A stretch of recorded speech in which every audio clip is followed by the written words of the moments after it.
Sir ఇటు కోమటిరెడ్డి రాజగోపాల్ రెడ్డి గారు కొంత సెన్సేషనల్ కామెంట్స్ చేశారు సార్. అంటే ఏదైతే ఎన్టీఆర్ ఘాట్ ఉందో దాన్ని తీసేసి అసెంబ్లీ పెడితే బాగుంటుంది. సచివాలయం, అసెంబ్లీ 2 పక్కపక్కన ఉంటే బాగుంటుంది. అందుకే ఎన్టీఆర్ ఘాట్‌ని లేపేద్దాం. అసెంబ్లీ అక్కడ కొత్తగా నిర్మిద్దాం అని చెప్పేసి అన్నారు. ఇప్పుడు ఈ కామెంట్స్ అనేది విమర్శలకు దారి తీసింది సార్. మరి కొత్త అసెంబ్లీ నిర్మాణం ఎన్టీఆర్ ఘాట్ తీసేసి మీ ఒపీనియన్ ఏంటి సార్ ఈ వర్డ్స్ పైన? చాలా తప్పుడు మాట.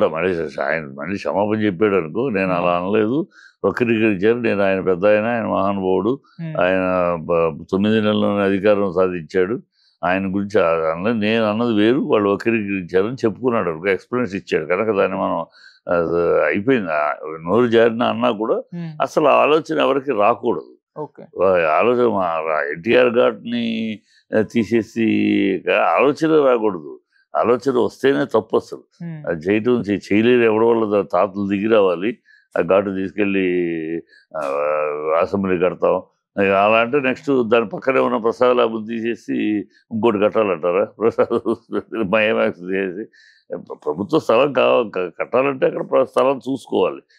ఉన్న స్థలాన్ని ఎవరి పేరు మీద ఉన్న స్థలాన్ని మేము లాక్కుని చేస్తామంటే సబబు కాదు. అలా ప్రభుత్వం చేస్తుందో అనుకోవట్లేదు నేను. రాజగోపాల్ రెడ్డి కూడా ఏదో జస్ట్ స్లిప్ ఆఫ్ టంగ్ ఏదో అనేసాడు. దాన్ని సర్దేసుకున్నాడు ఇమీడియట్‌గా. నేను అనలేదు, నేను అన్న వేరు, వాళ్ళు వక్రీకరించారని చెప్పుకున్నాడు అనుకో. సో అది కరెక్ట్ కాదు. అది అసలు ఆలోచనే కరెక్ట్ కాదు నా ఉద్దేశం. ఆ మాటే అలవోకగా అన్నా, ఆలోచన లేకుండా అన్నా ఆ మాటే కరెక్ట్ కాదు.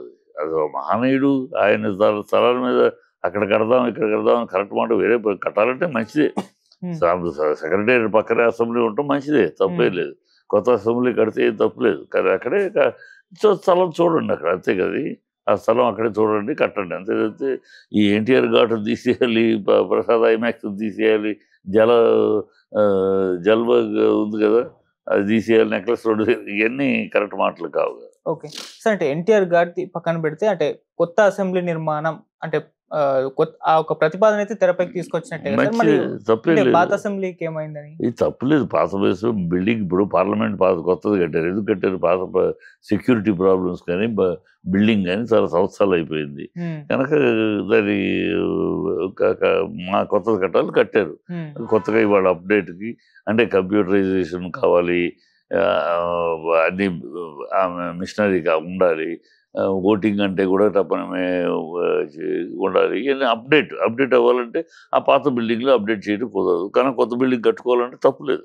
ఖచ్చితంగా ఏ ప్రభుత్వం అయినా కొత్త అసెంబ్లీ కట్టుకోవాలని కోరుకుంటున్నారు. ఎందుకంటే పాత బిల్డింగ్లు అయిపోయినాయి, 50 సంవత్సరాలు 60 సంవత్సరాలు అయిపోయిన బిల్డింగ్లు తేమ పట్టేసి బూజు పట్టేసి ఉంటున్నాయి.